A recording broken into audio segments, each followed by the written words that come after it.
We are scientists. We are politicians. We are the experts. We are your leaders. We rule over you. Do not question if there is a God, because we tell you there is no God. All you are is simply a freak of nature. You are an animal. You evolved by chance.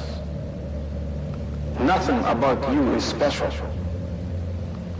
Nothing about you is real.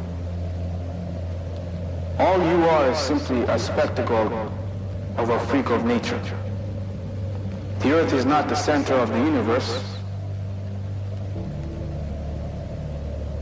It is not even at the center of the Milky Way galaxy which we created. It is not even the center of the heliocentric model which we have presented to you. We are the scientists. We are the experts. We know what's best for you. Our impulses are being redirected. We are living in an artificially induced state of consciousness that resembles sleep. They have us. They control us. They are our masters. The movement was begun 8 months ago by a small group of scientists who discovered, quite by accident, these signals being sent through.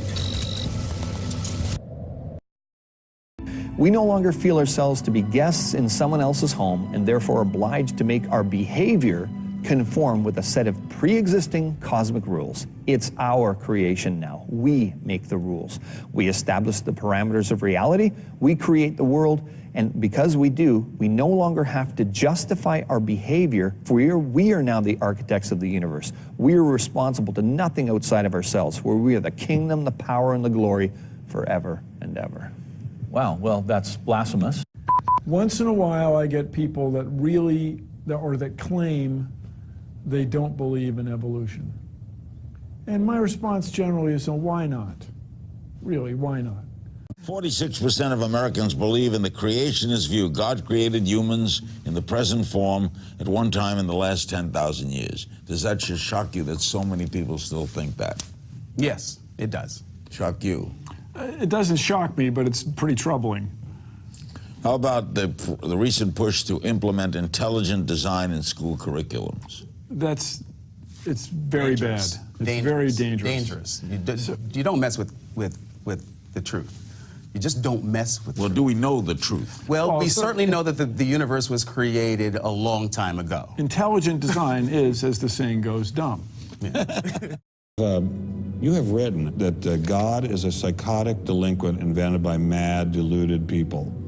No, I didn't say quite that. I said something rather better than that. Oh, well, please tell us what you said. Please tell us what you said. Well, I would have to read it from the book. No, please.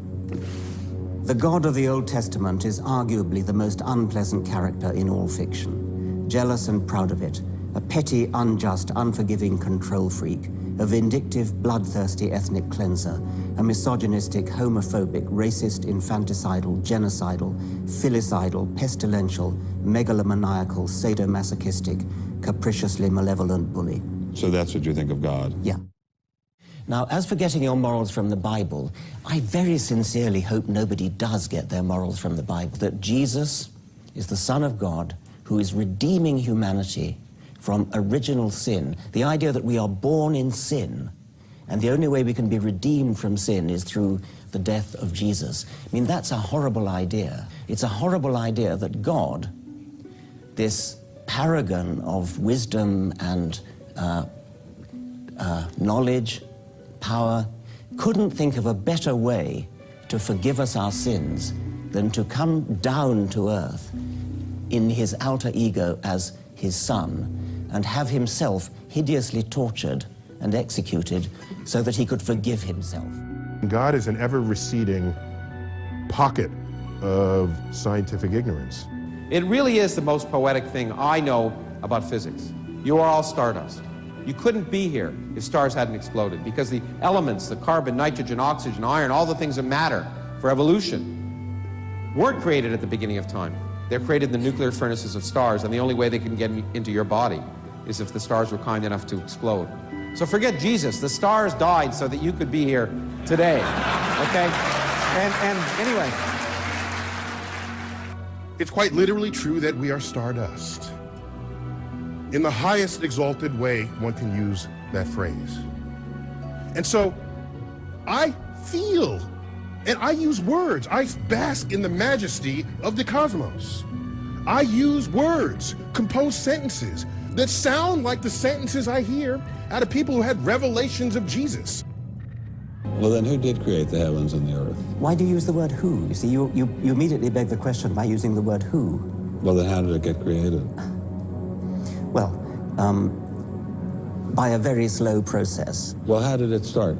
Nobody knows how it started. We know the kind of event that it must have been. We know the sort of event that must have happened for the origin of life. And what was that? It was the origin of the first self-replicating molecule. Right, how did that happen? I told you we don't know. So you have no idea how it started? No, nor has anybody. Nor has anyone else. What do you think is the possibility that intelligent design might turn out to be the answer to some issues in genetics or in evolution?